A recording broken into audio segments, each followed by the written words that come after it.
Hello and welcome to an aftermath video of my playthrough of GMT's Fields of Fire 2 Peleliu Campaign Mission 1 Initial Assault.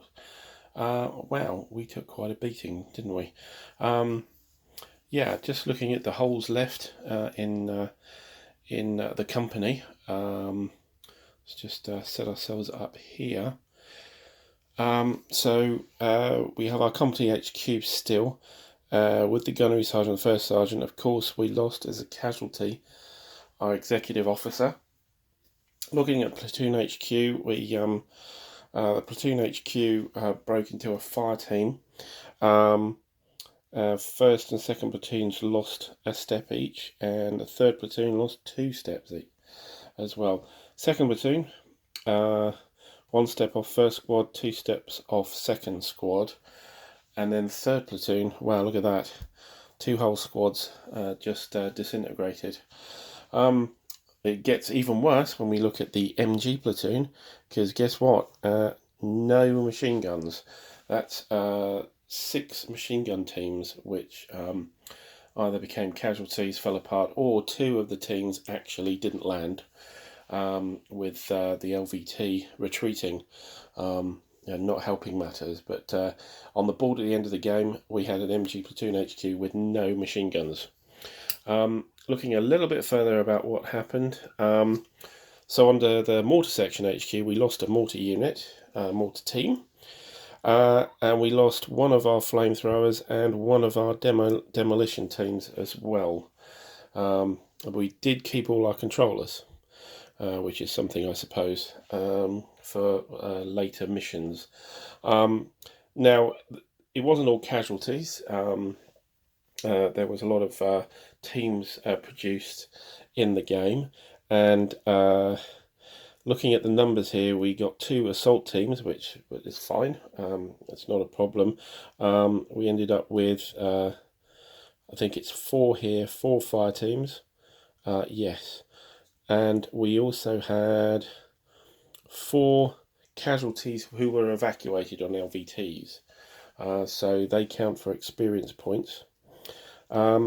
Litter teams, we ended up with 5 of those, and paralysed teams, we ended up with 7 of those. And beyond that, we also had 6 casualties, and they're just off camera here. Let me shuffle along again. 6 casualties here. We also caused 4 Japanese casualties. Doesn't sound like a lot, but 4 Japanese casualties. A lot of the Japanese ran away, fell back, and we got 15 out of 16 cards. Well, 14 out of 16, and we were co-occupying 1 as well.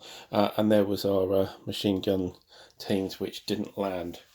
So just zooming slightly out here and winding it back, as you can see, there's considerable gaps here to the company. That's really tough. Yeah,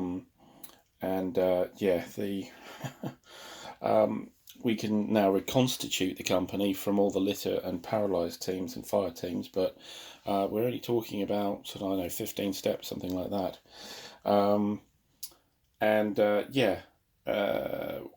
We need to go through experience points we got from the actual mission, and yeah, I have to go through those. Right. Need to see what anything is worth as far as mission experience points. Right, here are experience points for this campaign. They seem to be the same for the whole campaign. We've got evacuating a casualty to the staging area, successful hand grenade attack, successfully completing the mission, per card cleared on an offensive mission, per enemy bunker or cave cleared, per enemy casualty captured. Okay, so the only one I've got some difficulty with here is the hand grenade attack. Successful ones. from my recollection, I think we had about 3. So let's all calculate this. Evacuating casualties to the staging area, we had 4 of those. Let's look across to our mission log here. And let's just recall this. So casualties was 4. Grenade attacks, I believe, was 3. Successfully completing the mission, we get 5. Casualties are double, so that actually comes out as 8 points. Mission is 5 points for completing it. We did. Per card cleared in an offensive mission. So we cleared 14 out of 16. So that's 14, and it's doubled. So that's 14. That's 28 points, which that's quite a bit. Per enemy bunker or cave cleared. Well, we did clear 2. The 20mm gun actually exited that bunker, so it was cleared, and that's 3 each. So for the bunker we have 6 points. And per enemy casualty captured, half for fractions rounded down. We only captured 1, so therefore we only get half a point, which is 0. So adding all those up together, starting with a 28, that's a big number there. So I'll just calculate that together. Yeah, I believe, short calculation, that's actually a nice round 50 experience points. Wow, okay, well, I think that's quite a lot. Although I think the bulk of it was actually clearing cards. I suppose the surf zones actually count as cards for experience. I presume so. Anyway, so that's that on the experience side. Right, with these experience points, you can make your troops more experienced. So if we look back here, remember we had different levels of experience with the units. So for example, the COHQ and the command staff here were all veterans. The 1st Platoon HQ was line, the other 2 were green. Machine gun was veteran, mortar section was green, and then each of the 1st squads were veterans, 2nd squads were line, and 3rd squads were green. So what we can do is we can build back the units up their experience. Now, part of this is actually rebuilding these units from the LATs, from assault, fire team, lit teams, and paralysed teams, into their respective positions. However, they come back green, with the exception of the assault team. That'll be line. There'll be line quality. Everything else will be green. So a lot, I think, of that experience will be to bolster all those back up, or to a starting level, or a reasonable level. Also, what usually happens between missions is there's replacements. However, in Peleliu, between mission 1, 2, and 3, there are no replacements. So it's only until mission 4 do you get replacements, and even then you don't get many. So this kind of start where there was a massive set of casualties here, 6, 10 casualties, we're not going to get those steps back. And in fact, when in mission 4, this is 3 missions time, at the end, I think at the end of mission 4, no, the end of mission 3, so in 2 missions time, we'll only get 4 steps back anyway. So the damage that's been inflicted will carry on, if you like. And it'll be interesting to just try and rebuild this back with our 50 experience points, and the rebuilding of the teams. So I'm going to go and do that, and then just briefly have a look at the state of the company at the end of the mission, all reconstructed, if you like. I'll look to see if we can bring an XO back as well, which is, I think, the only commander we actually lost, because the 1st Platoon HQ, it broke but into a fire team, but it didn't actually stop being the 1st Platoon HQ. That would, though, affect its experience level, I believe. Now it's a fire team, but I will check that. Anyway, I'll go and do that, and then see what we build. See if I can get some machine guns back as well. That would be really nice. Well, actually, our 2 machine guns, which didn't land, I'm going to assume they do land in the next mission. So at least we have 2 here, unaffected. I think, I'm not sure, but I think there was a bazooka team as well in that. I'll have to pull that back. I think I'm missing a bazooka team here. Anyway, right, so I'll go away and do that, and then carry on with the aftermath. Right, sorted all that out. Let's just adjust our focus here. So, what have we ended up with the company? So we have we had 17 steps in teams with which to reintegrate.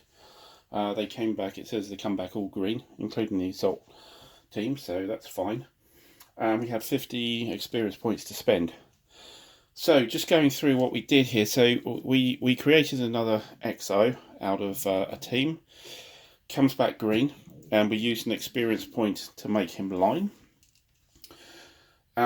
In the COHQ, Gunnery Sergeant, First Sergeant don't have to do anything for them.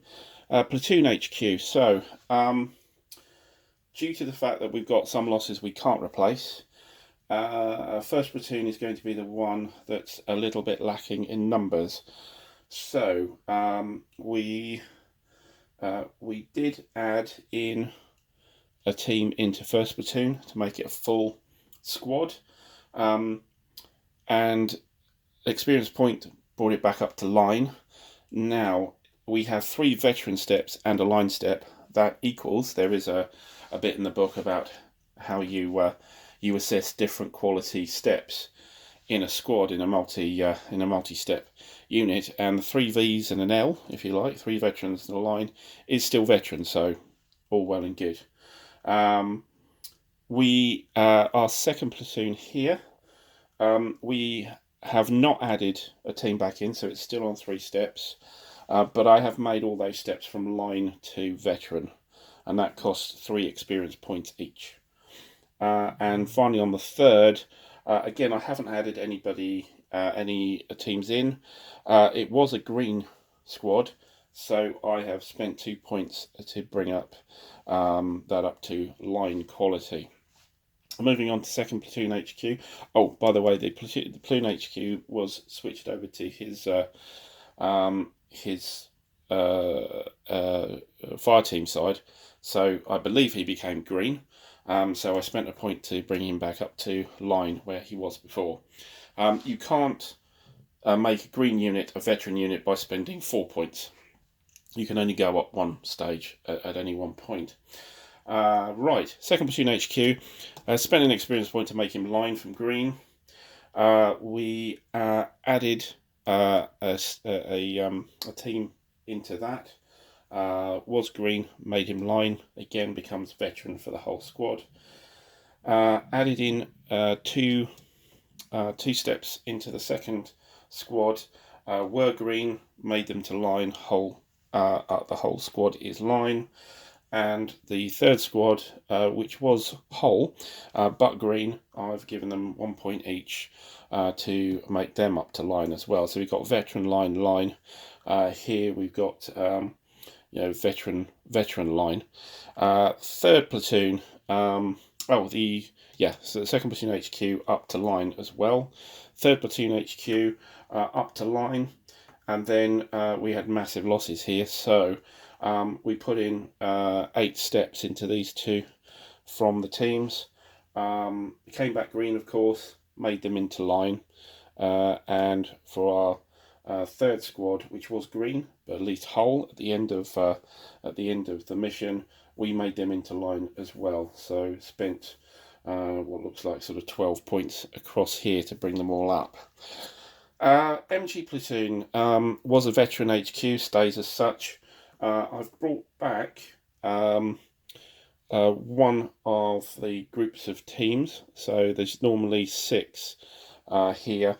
I've brought back 2 with the 2 that were off the board, the ones that retreated. Yeah,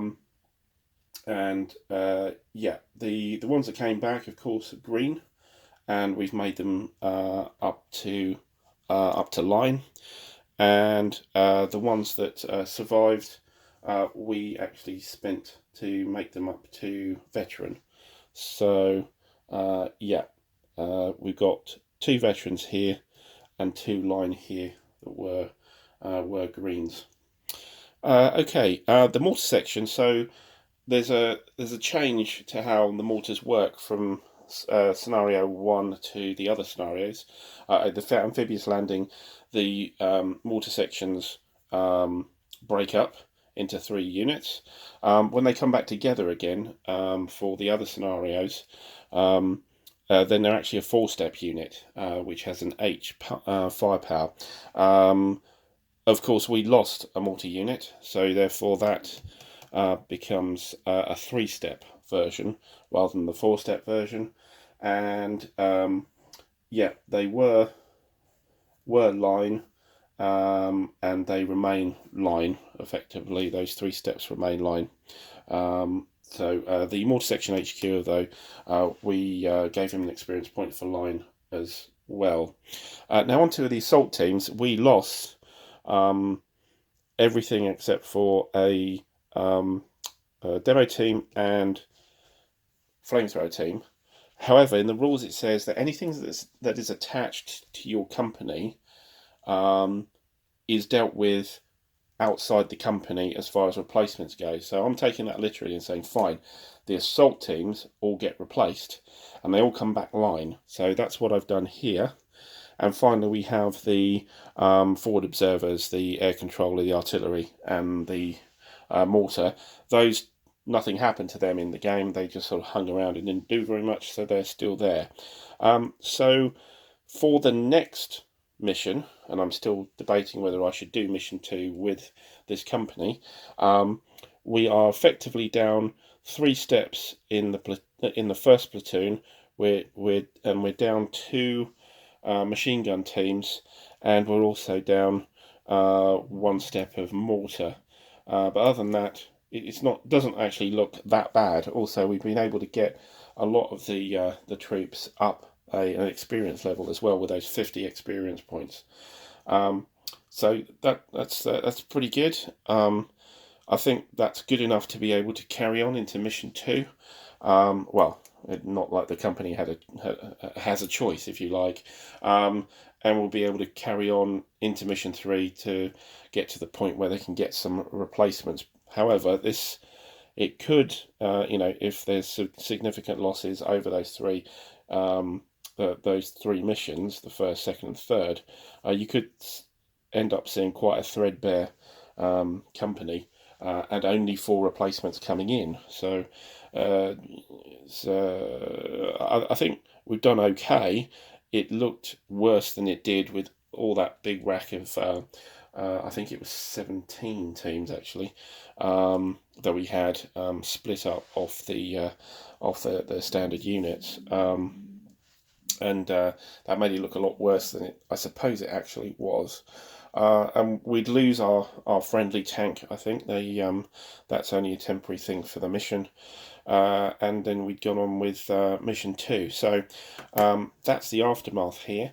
I may well do mission 2, in which case you'll see the videos and stuff. Won't be for a little while. Unfortunately, my gaming room is being commandeered by my daughter coming to stay over the summer for a week or so. So this will be the last video for a little while. Not too long though, hopefully.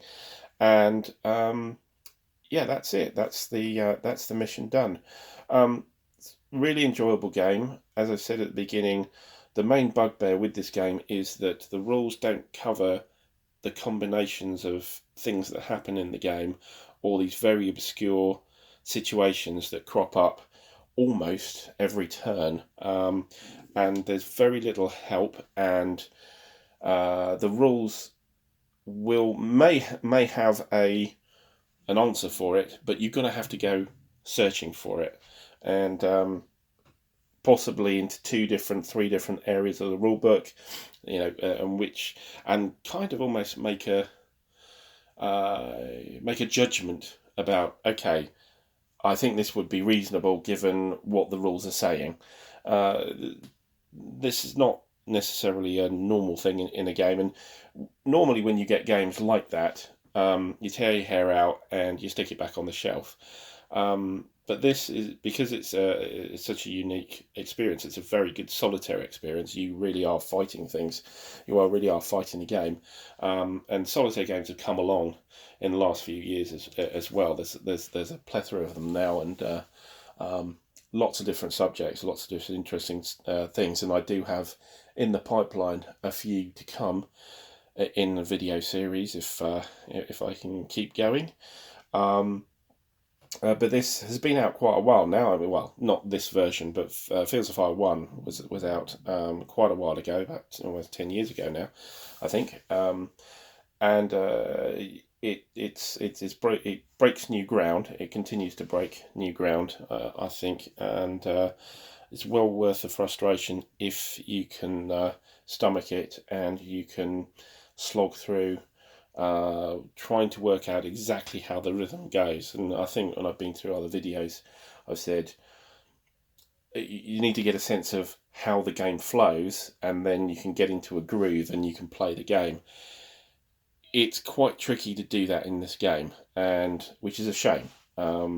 That's where a lot of my enjoyment comes out, is to go, right, I know what I'm doing here, I know what the game's about, I can solve the puzzles, I can concentrate on strategy, I can concentrate on the tactics, I can concentrate on sort of, if you like, the military thinking about what I'm trying to do, rather than hunt through rule books and going, well, I don't understand how this works, I don't, it's this obscure, I've missed this kind of thing.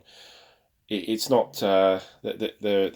this does suffer it, and if it drives you nuts, maybe it's not for you. But it is kind of a tarnished gem, if you like, certainly in the solitaire arena, and it gives you some insights which I haven't really seen in any other game. Still, anyway, that's the end of the mission. We succeeded. We came out with a reasonably complete company, ready for mission 2, if that happens. So anyway, thanks for, if you're still here, of course, thanks for slogging through the whole mission, and maybe we'll come back with mission 2 in a little while and keep going. And if that happens, hope to see you then, or if not, if I've broken out a new game, you never know. War gamers are quite fickle people, and I'd like to have a go at this. And suddenly it jumps into your mind, and you break the game out and go for it. We'll see. And until then, thanks for watching. Bye bye.